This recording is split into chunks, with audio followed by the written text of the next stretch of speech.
Hello दोस्तों, कैसे हैं आप सब लोग। मेरा नाम है प्रमोद प्रजापत। तो आज की क्लास में बच्चों हम देखने वाले हैं अपनी एक्सरसाइज 13.3 जो चल रही थी उसका क्वेश्चन नंबर 6। ठीक है ना। तो आज की इस वीडियो में क्वेश्चन नंबर 6, 7, 8, 9 ठीक है, चारों क्वेश्चनों को कंप्लीट कर लेंगे और फिर अपना 13.4 शुरू करेंगे। ठीक है।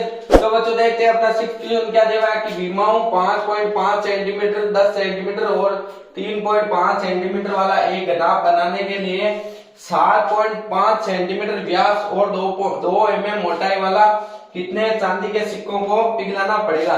तो अब देखो बच्चों, क्वेश्चन की लैंग्वेज आपको आई होप समझ में आ गई होगी कि क्या दिया हुआ है। हमारे को चांदी का सिक्का दिया हुआ है, ठीक है, जिसका अपने पास में डायमीटर तो है 1.75 सेंटीमीटर में दिया हुआ है। ठीक है। और इसकी जो मोटाई है, ठीक है, जो इस प्रकार मोटाई होती है अंदर वाली, ये वाली साइड की मोटाई वो 2 mm दी हुई है। ठीक है, कितनी दी है? 2 mm। लेकिन अब देखो सारी अपने पास में राशि वगैरह है वो किस में दी हुई है? सेंटीमीटर में। तो ये अपने पास में मिलीमीटर में है। अब देखो 1 सेंटीमीटर में अपने पास में कितने मिलीमीटर होते हैं? 10 मिलीमीटर होते हैं। ठीक है। तो ये अपने पास में 2 मिलीमीटर में कितना सेंटीमीटर होगा? तो 10/2 कर दो इसको, तो ये अपने पास में 0.2 एन नंबर ऑफ कॉइन कितने लेने हैं ताकि एक घनाभ जो हमारे को ये दिया हुआ है घनाभ वो जिसकी हाइट हमारे पास में कितनी दी हुई है? एल बी एच कितने दी हुई है? 5.5, 10 और 3.7 ये बन सके। ठीक है। तो ये हमारे को मेजरमेंट दिए हुए बच्चों। तो 5.5 सेंटीमीटर इंटू में 10 सेंटीमीटर इंटू में 3.5 सेंटीमीटर, इस प्रकार का हमारे को क्या बनाना है? घनाभ बनाना है। अब देखो ये घनाभ का आयतन और ये सिक्कों का आयतन बराबर होगा, उससे अपन क्या निकालेंगे? सिक्कों की संख्या। ठीक है। तो घनाभ का आयतन ठीक है, घनाभ का आयतन बराबर किसके होगा? घनाभ का आयतन हमारे पास में बराबर होगा n इंटू सिक्कों की संख्या, n इंटू सिक्कों की संख्या। ठीक है, क्या होगा? n इंटू सिक्कों की संख्या। अब देखो ये अपने पास में घनाभ का आयतन क्या होता है? l into B into H, l into B into H, यानी कि लंबाई इंटू चौड़ाई इंटू ऊंचाई ये होता है।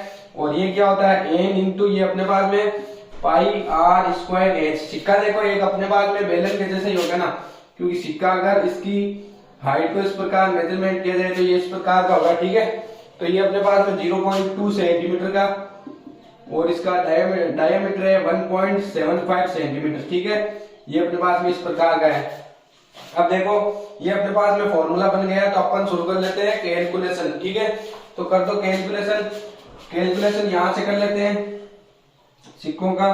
तो L into B into H हमारे पास में 5.5 सेंटीमीटर इंटू में 10 इंटू में अपने पास में 3.5 इजिकल टू कर दो एन इंटू हमारे पास में पाई की वैल्यू है पाई और आर स्क्वायर की वैल्यू कितनी है? आर की वैल्यू कितनी है? डायमीटर देखो डी अपने पास में 1.75 है, अपॉन 2 कर दो तो ये अपने पास में कितना होगा?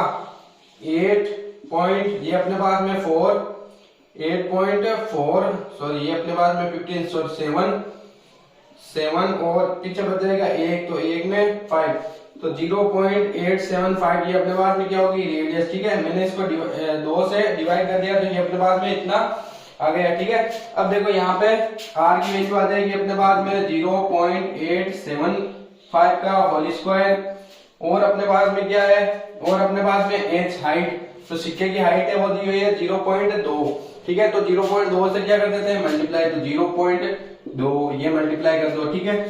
अब देखो बच्चों इसमें निकालना है n, तो n निकालना है, बाकी सारी चीजों को अपन क्या कर देते हैं? इसके डिवाइड में भेज देते हैं। तो यहाँ से मैं मिटा देता हूँ। अगर आपको स्क्रीनशॉट लेना है तो जल्दी से ले लो, फिर इसको रब कर देते हैं। ठीक है ना, तो रब कर देते हैं अब इसको। तो यहाँ से अब इसको क्या कर देते हैं? डिनोमिनेटर में भेज देते हैं। ठीक है, तो ये अपने पास में ऊपर तो है न्यूमरेटर 5.5 इंटू 10 इंटू 3.5। अब देखो ये सारे किसमें है? सेंटीमीटर में है। अपॉन एन तो रहेगा यहाँ पे सामने, तो ये एन रहेगा। ठीक है, या आप काम करो एन को इस तरफ लिख दो, एन इक्वल टू, ठीक है, और फिर बाकी को डिनोमिनेटर में भेज दो। तो पाई की वैल्यू है 22/7 इंटू में अपने पास में कितना दिया हुआ है? 0.875 का होल स्क्वायर इंटू में अपने को 0.2 दिया हुआ है। ठीक है। अब देखो ये पॉइंट और यहाँ से पॉइंट जाएगा तो गुना किससे करना पड़ेगा? 100 से। ठीक है, और यहाँ पे जाएगा पॉइंट ये से इससे, तो अपने पास में ये डिवाइड में 100 आ जाएगा। तो यहाँ पे तो डिवाइड में 100 और यहाँ का पॉइंट और अपने पास में कौन सा पॉइंट है? ये पॉइंट है, तो ऊपर 10 से मल्टीप्लाई, तो ये 10 यहाँ से 100 से कट जाएंगे, ठीक है। तो ऊपर तो बच जाएगा 5.55 यानी 15 इंटू में 35, ठीक है, 55 इंटू 35, ठीक है, और नीचे 22/7 इंटू में 0.875 इंटू 0.875 मल्टीप्लाई करना होगा 2 से, ठीक है। यहाँ से पॉइंट हट चुका है, क्या सेट है वो आपको आगे अभी समझा दिया, ठीक है। अब देखो बच्चों, यहाँ पे जो नीचे 7 है वो कहाँ चला जाएगा, ऊपर चला जाएगा, तो ठीक है। तो मल्टीप्लाई कर दो 55 इंटू 35 इंटू में अपने पास में क्या हो जाएगा 7, ठीक है, ये तो ऊपर हो गया। और नीचे देखो ये अपने पास में 2 से मल्टीप्लाई होगा 20, तो ये अपने पास में कितना हो जाएगा 44, तो 44 इंटू में अपने पास में 0.875 इंटू में 0.875, ठीक है। तो ये अपने पास में हो गया 13,475, ठीक है, ऊपर वाली संख्या। वो नीचे वाला अपना हो जाएगा। अब देखो इन दोनों को मल्टीप्लाई करोगे तो ये अपने पास में 44 इंटू 0.5676 ये हो गया। अब नीचे वाले इन दोनों को मल्टीप्लाई करोगे तो ये 3475 और नीचे होगा 33.68, ठीक है, ये इतना हो जाएगा। अब देखो इसको इससे डिवाइड करोगे तो ये अपने पास में 400 पॉइंट आंसर आ जाएगा, ठीक है, इतना आंसर आ जाएगा 400 पॉइंट्स। तो अब हो गया अपना फर्स्ट क्वेश्चन। अब देखते हैं अपना सेकंड क्वेश्चन। तो देखिए बच्चों, अब अपना क्वेश्चन है वो 7वां क्वेश्चन शुरू करने जा रहे हैं। तो देखिए 7वां क्वेश्चन हमारे को क्या दिया है कि 32 सेंटीमीटर ऊंची और आधार त्रिज्या 18 सेंटीमीटर वाली एक बेलनाकार बाल्टी रेत से भरी हुई है, ठीक है, एक बाल्टी वो रेत से भरी हुई है, वो बेलनाकार है, अपनी जैसी बाल्टी होती है, छिन्न के आकार की, उस प्रकार की नहीं है, बेलन के आकार की है, ठीक है। इस बाल्टी को भूमि पर उल्टा खाली किया जाता है और रेत की एक शंक्वाकार ढेरी बनाई जाती है। यदि शंक्वाकार ढेरी की ऊंचाई 24 सेंटीमीटर है तो इस ढेरी की त्रिज्या और तिर्यक ऊंचाई ज्ञात कीजिए। तो बच्चों हमारे को इसकी अपने को ऊंचाई 24 सेंटीमीटर दी हुई है, ठीक है, तो हमारे को त्रिज्या और तिर्यक ऊंचाई ज्ञात करनी है। क्योंकि आपको पता है देखो शंकु में दो चीज होती है, एक तो होती है हमारे पास में त्रिज्या ऊंचाई होती है, फिर एक तिर्यक ऊंचाई होती है, ठीक है, तो वो तिर्यक ऊंचाई भी ज्ञात करनी है। तो सबसे पहले देखो जो रेत बाल्टी में है वही अपने पास में ढेरी की है, तो दोनों का आयतन बराबर होगा। तो बाल्टी में रेत, ठीक है, या बाल्टी का आयतन किसके बराबर होगा, बाल्टी का आयतन बराबर होगा हमारे पास में ढेरी का आयतन, ठीक है, ढेरी का आयतन, ठीक है, ढेरी का आयतन। अब ढेरी कैसी है हमारे पास में शंक्वाकार, ठीक है, तो ये शंकु का आयतन होगा, कोष्टक में लिख लो शंकु का आयतन, और जो बाल्टी है उसके कोष्टक में लिख लो बेलन का आयतन, ठीक है। तो ये हमारे पास में बेलन का आयतन, ठीक है, तो यहाँ पे हो गया बेलन का आयतन। अब देखो बेलन का आयतन वही है हमारे पास में पाई आर स्क्वायर एच, ठीक है, और शंकु का आयतन हमारे पास में कितना होता है 1/3 पाई आर स्क्वायर एच, ठीक है, ये होता है। तो ऊंचाई हमारे को दी हुई है, त्रिज्या ज्ञात करनी है इसमें, और यहाँ पे आर दिया हुआ है और एच दिया हुआ है। तो देखो दोनों तरफ से पाई कैंसिल हो गया बच्चों, क्या हो गया पाई से पाई कैंसिल। इसकी देखो हमारे पास में बेलन की त्रिज्या कितनी दी हुई है 18 सेंटीमीटर, तो 18 का स्क्वायर कर देंगे तो 18 इंटू एच कितना दिया हुआ है हमारे को 32 सेंटीमीटर, तो ये 32 सेंटीमीटर हो गया। इंटू में 1/3 आर स्क्वायर इंटू एच हमारे को कितना दिया है, शंकु की ऊंचाई 24 सेंटीमीटर, तो ये 24 सेंटीमीटर कर दो, ठीक है। अब आर स्क्वायर के अलावा बाकी सबको इस तरफ अपन में भेज देते हैं डिवाइड में, ठीक है, तो आर स्क्वायर होगा इस तरफ, तो R square is equal to हमारे पास में कितना हो जाएगा, तो ये देखो डिवाइड में तो ऊपर जाएगा, मल्टीप्लिकेशन में तो 18 इंटू 32 इंटू में 3 डिवाइड बाई 24।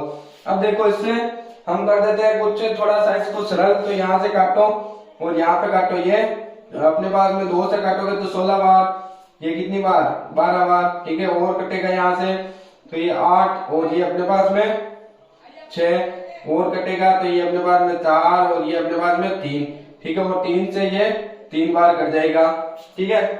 तो हमारे पास में 18 इंटू 4, देखो अपने पास में आर स्क्वायर आगे क्या हो जाएगा 18 इंटू 4, तो 18 इंटू 4 हमारे पास में, इसको सॉल्व कर दो तो देखो 18 का स्क्वायर अपने पास में 324 इंटू 4, तो ये अपने पास में कितना हो जाएगा 1296, ठीक है, 1296 क्या आ गया हमारे पास में आर स्क्वायर, तो आर की वैल्यू क्या आ जाएगी अपन कर देंगे अंडर रूट 1296, ठीक है। ये किसका होता है बच्चों हमारे पास में 36 का, तो 36 सेंटीमीटर ये अपने पास में आ गई। क्या हमारे पास में त्रिज्या आ गई, ये त्रिज्या आ गई। तो अपने को तीर की ऊंचाई निकालनी है, तो तीर की ऊंचाई निकालने के इसके लिए थोड़ा सा रफ कर देते हैं इसको।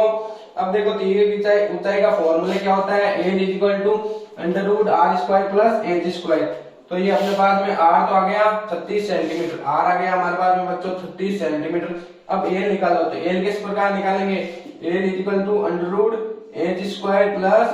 + r²। ठीक है, तो l की वैल्यू कितनी आ जाएगी, √h²। हाइट कितनी दी हुई है 24, तो 24 का स्क्वायर प्लस हमारे पास में r कितना दिया हुआ है 36 का स्क्वायर, तो ये 36 का स्क्वायर। अब सोल्व कर लो इन दोनों को, तो l की वैल्यू क्या हो जाएगी हमारे पास में √ में देखो 24 का स्क्वायर हमारे पास में कितना होता है 576। ठीक है, और इसका स्क्वायर कितना होता है, अभी थोड़ी देर पहले देखा था 1296। ठीक है, अब इन दोनों को ऐड कर दो, तो ये अपने पास में √ अंदर की कितना हो जाएगा 1872। ठीक है, तो इसको सोल्व करोगे तो बच्चों ये 12√13 अपने पास में सेंटीमीटर, 12√13 सेंटीमीटर अपने पास में क्या देगी तीर्यक ऊंचाई l। तो ये अपना जो 7वां क्वेश्चन है आज का वो सोल्व हो गया। तो बच्चों देखो अपना जो 8 और 9वां क्वेश्चन है वो हमारा इस एक्सरसाइज का सबसे मोस्ट इंपोर्टेंट क्वेश्चन है, यानी कि सबसे हॉट क्वेश्चन है जो हमारे 4 मार्क्स आएगा। तो हम इन दोनों को सेपरेट से वीडियो इसका लाएंगे। क्वेश्चन नंबर 8 और क्वेश्चन नंबर 9 दोनों को सेपरेट से हम करेंगे, एक एक क्वेश्चन को अच्छे से समझेंगे क्योंकि इसके लिए टाइम हमारे को थोड़ा सा ज्यादा लगेगा। ठीक है ना बच्चों, तो अब नेक्स्ट जो वीडियो रहेगा वो अपना क्वेश्चन नंबर 8 रहेगा, फिर उसके आगे क्वेश्चन नंबर 9। इस तरह हम दोनों को अलग अलग शूट करेंगे। ठीक है, तो मिलते हैं नेक्स्ट वीडियो में। Till then thank you so much for watching, bye bye.